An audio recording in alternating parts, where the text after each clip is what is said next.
But on your table, if you are one of those people that has to fill in the blanks, and you know who you are, I've provided you a bunch of blanks. But you're not going to read it from this. I like to show the overall, here's Google Earth, here's the whole thing, and now we're going to go through step by step how it works. So the first piece of the model starts with, well, someone's coming at me. I didn't choose to be in conflict. Someone's bringing it at me. And usually they're mad. My hope is that by, say, the year 2025 in West Michigan, people don't do this because they're mad. They're doing it because I need to figure out how to deal with an issue. But usually when someone's engaging you in conflict, it's because they're upset. Emotions are kind of running the show. The second way to get into this model is for me to say, hey, I need to initiate it.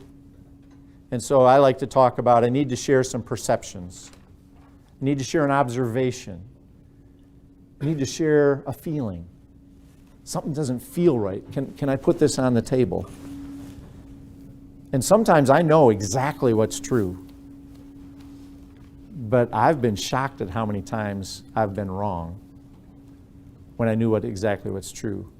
So I want to do a quick little exercise with you. This won't work as well as some of our other exercises, but I don't have time to do the other ones. But I want someone to be brave and spell the word yes for me. Okay? Someone, go for it. Y-E-S. Y-E-S. Okay? Now here's what I want you to do. Just in your mind, I want you to raise your hand if you know what Y-E-S spells. Raise your hand if you know what Y-E-S spells.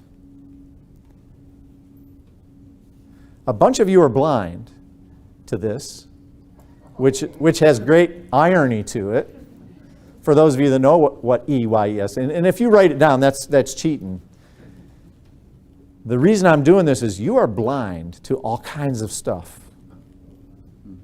And when you go in knowing, I know what's true here, you might be wrong.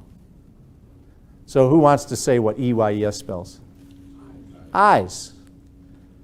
But when you get something in your brain that sends you in the wrong direction, you cannot let go of it. And so when you're about to engage in conflict, I want you to have the humility. I want you to understand you do not see everything, especially from all perspectives or from people's values and beliefs. And that guy on the road this morning, it's like, I don't know, maybe he was headed to the hospital. Maybe someone taught him how to drive poorly. I don't know. Or maybe I'm the problem. So there has to be some humility when I share this first cookie, first part of the cookie, saying, here's something that's true for me. I perceive this, I observe this, but maybe I'm missing the picture.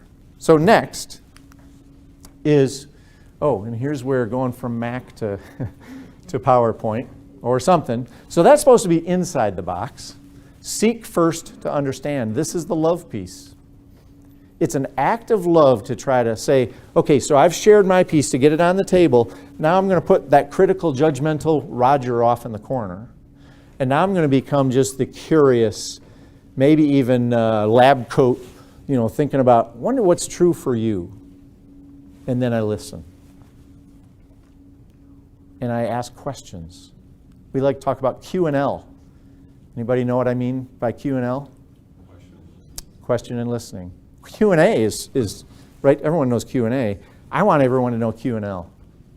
Because it's not only about listening, it's about seeking to understand. So what's true in you on this? And in a minute, I'll share an example to walk through here. And I may get to where I have to keep saying, so how do you mean? So you said this, how do you mean that? Because people don't always communicate as clearly, or I always don't hear as well as maybe I should. And so I have to keep saying, so how do you mean? How do you mean that? And so we try to go several layers in here. It's not just hearing their first response. Try to go several layers. And ultimately, I want to do Q&L until they feel understood.